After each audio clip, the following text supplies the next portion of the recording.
निवान शर्मा, लेकिन सरकार खुद आरपी सिंह जी यहाँ खुद ही कह रहे हैं ना कि कमी रही है। देखिए, मैं तो ये कह रहा हूँ कि हम सेना पे तो सवाल उठा ही नहीं रहे, हम तो सवाल उठा रहे हैं बीजेपी पे। बीजेपी अलग है, सेना अलग है। बीजेपी ने ये कहा था ना 10 साल पहले कि जब हम आएंगे तो उसके बाद एक भी आतंकी घटना नहीं होने देंगे। बीजेपी ने तो ये कहा था कि हमें आप धारा 370 हटाने दीजिए, उससे एक आतंकवाद बिल्कुल खत्म हो जाएगा। बीजेपी ने ये कहा था कि हमें आप नोटबंदी करने दीजिए, उससे आतंकवाद की कमर टूट जाएगी। बीजेपी ने ये कहा था कि हमें यूनियन टेरिटरी बनाने दीजिए, उसके बाद आतंकवाद की कमर टूट जाएगी। फिर उसके बाद हर साल जो है वो आतंकी हमला होता है और ये बीजेपी वाले राजनीति करते हैं। आप बीजेपी की इनकी सोशल मीडिया हैंडल उतार के देख लीजिए, हमला होने के 1 घंटे के अंदर इनके सोशल मीडिया हैंडल से क्या आया कि जाति नहीं पूछी, धर्म पूछा। ये लोगों को लड़वाने का काम करते हैं। आज विपक्ष अगर सवाल उठा रहा है तो विपक्ष सवाल उठाएगा कि एक ऐसी कमजोर सरकार सत्ता के अंदर है जो एक्शन नहीं ले पा रही। उसी भाषा में आप एक्शन लीजिए जिस भाषा में उन्होंने कार्रवाई करी है। आप यहाँ पे आके इधर उधर की कहानियां सुना रहे हैं। आप इधर उधर, आपसे सवाल पूछा जाएगा तो आप कांग्रेस के ऊपर डाल देंगे। अरे आपने क्या किया 10 साल के अंदर, आप ये बताओ ना। आपने कहा था यूनियन टेरिटरी बना दो, यूनियन टेरिटरी बन गई। आपने कहा नोटबंदी कर दो, लोग सड़कों पे जो है लाइनों में लग गए। आपने कहा कि 370 हटा दी, आतंकवाद खत्म हो जाएगा। क्या हुआ? आतंकवाद खत्म क्यों नहीं हुआ आज तक? किसका सवाल पूछा जाएगा? ज्वाइंट पार्टी मीटिंग जो होती है उसके अंदर अब प्रधानमंत्री जी नहीं आते, कौन सवाल पूछेगा? उनको बिहार में जो है वो इलेक्शन रैली ज्यादा इंपॉर्टेंट लगती है, कौन सवाल पूछेगा इनसे जिनको सिर्फ चुनाव लड़ने में इंटरेस्ट है? आप बताइए कि कैसे टेररिस्ट जो है वो पहलगाम तक पहुंच गए। आप बताइए कैसे 40 मिनट तक वो गोलियां चलाते रहे, वहां पे कोई नहीं अवेलेबल था। तो स्वीकार किया ना आरपी सिंह ने, स्वीकार किया, किरेन रिजिजू ने भी ये स्वीकार करके मैडम एक्शन कब होगा? स्वीकार तो ये हमेशा करते हैं। बोलिए आरपी सिंह। ये तो हमेशा स्वीकार करते हैं, स्वीकार करने से क्या होगा? आपका विधायक है मेराज मलिक, उसके बारे में क्या कहना है?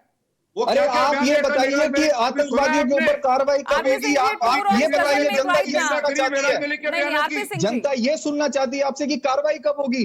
कैसे 40 मिनट तक गोलियां चलती रही और कोई पहुंचा नहीं? कैसे 1.5 घंटे तक लोग वहां पे पड़े रहे गोलियां खा के और कोई पहुंचा? कौन जवाब देगा? आपको केवल राजनीति करने में इंटरेस्ट है। आप लोगों को मूर्ख बना रहे हैं देश के अंदर। ठीक है, ठीक है, कार्रवाई करके दिखाइए, एक्शन लेके दिखाइए। हम सब आपके साथ खड़े हैं, पर कुछ करके तो दिखाइए आप। ठीक है, इस बीच कुछ कहना चाह रहे हैं आलोक सहाय जी? सब प्लीज। मुझे छोटी सी टिप्पणी करनी है। केजरीवाल ने पिछली बार पूछा था, प्रश्न पूछे थे, बालाकोट के बाद उससे प्रश्न पूछा था केजरीवाल ने। क्या उसका प्रूफ था हमारे को? केजरीवाल एयरपोर्ट से जान चली गई है, राजनीति करना छोड़ दो। केजरीवाल आप राजनीति करना छोड़ दो। 28 लोगों की जान चली गई है। आप लोगों को राजनीति के अलावा कुछ सूझता ही नहीं है। आपको देश में केवल और केवल चुनाव लड़ने में इंटरेस्ट है। इस वक्त आप दोनों जिस तरह से घेर रहे हैं वो राजनीति से प्रेरित ही लग रहा है। आरपी सिंह जी, निवान शर्मा, राजनीति करना छोड़ दो। मैं करने का वक्त नहीं है इसमें। रुकिए, आप दोनों ही रुकिए, आप दोनों ही रुकिए। आरपी सिंह जी रुकिए प्लीज। आलोक सहाय जी। पूजा जी, मैं ये कहना चाहता हूं सारे पॉलिटिकल पार्टी से यहाँ पे कि आप जो यहाँ इस तरह की उलझुल बातें करते हैं ना, जरा अपने गिरेबान में झांक कर देखिए। 2-3 बातें कहूंगा, बहुत कटु हो गई ये बातें। जब हमारा जवान, जैसे कर्नल त्यागी साहब ने कहा, जब हम कमांड करते हैं ग्राउंड में अपने जवानों को, वो जवान अपनी जान देने के लिए हम उसको प्रेरित करते हैं। और वो जवान जब आकर के टीवी और मोबाइल पर देखता है कि एक राष्ट्रीय दल का नेता बोलता है हाफिज सईद जी, क्या जवाब है आपके पास इसका? शर्म है आप लोगों को? हाफिज सईद जी, जिसके लिए हमारे जवाब करते हैं। मैं आपसे ये एक और बात पूछना चाहता हूं, आप अभी से डिसाइड कर लीजिए। आप चाहते हैं कि सरकार तुरंत निर्णय ले और तुरंत एक्शन क्यों नहीं हो रहा है? अरे आपको पता है मिलिट्री एक्शंस कैसे होते हैं? आप अभी डिक्लेरेशन चाहते हैं कि हम क्या करने जा रहे हैं? क्या बेवकूफी वाली बात कर रहे हैं आप आके यहां टीवी चैनल्स पे? ये स्ट्रेटेजिक निर्णय होता है, ये गुप्त रखा जाता है, और ये बेस्ट रिजल्ट्स के लिए हम कैसे और कब कहां आक्रमण करेंगे। और आज भी मैं पहले से आपसे पूछना चाहता हूं कि आपको प्रमाण अगर चाहिए तो आप अपने दूत भेज दीजिए, हम उस मिसाइल और जहाज पर उनको बांध के ले जाएंगे, ताकि अगली बार आक्रमण के बाद आप पूछे नहीं कि वहां कौवा मरा था या पत्ते मरे थे। त्यागी सर, क्या बात करते हैं आप? ठीक है Tyagi sir, I also want you to respond on that. Sir, यहाँ पे स्टेटहुड वाला मैटर भी सामने आ जाता है क्या? स्टेटहुड क्या मतलब?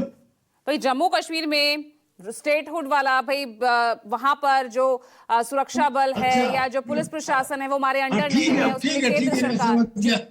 अरे हमें स्टेटहुड वाले मामले से एज ए फौजी हमें कुछ लेना देना नहीं है, हम नॉन पॉलिटिकल हैं, इस बात को आप समझ लीजिए। लेकिन अब ये कहना कि जो फौज है वो कहीं राजनीतिक मामले में बात नहीं कर सकती, भाई हम इतना तो जानते थे कि जो ये पॉलिटिकल पार्टीज होती हैं ये थोड़ा बहुत चंदा वंदा इधर उधर से लेते होंगे, लेकिन क्या हम अपनी आंखें बंद कर लें जब हमें पता लगे कि हमारे ही देश की एक party memorandum of understanding sign करती है चाइना से, जिसको हम अपना दुश्मन मानते हैं, उनके साथ में, तो क्या जवाब हो? जब डोकलाम में इशू हुआ तब उस समय हमारी एक पार्टी के नेता चाइना के राजदूत के साथ में डिनर करते हैं, क्या ये इंफॉर्मेशन हम तक लीक नहीं होती? क्या हम पढ़ते नहीं? अच्छा हम चुप रहते हैं, वो बात दूसरी है।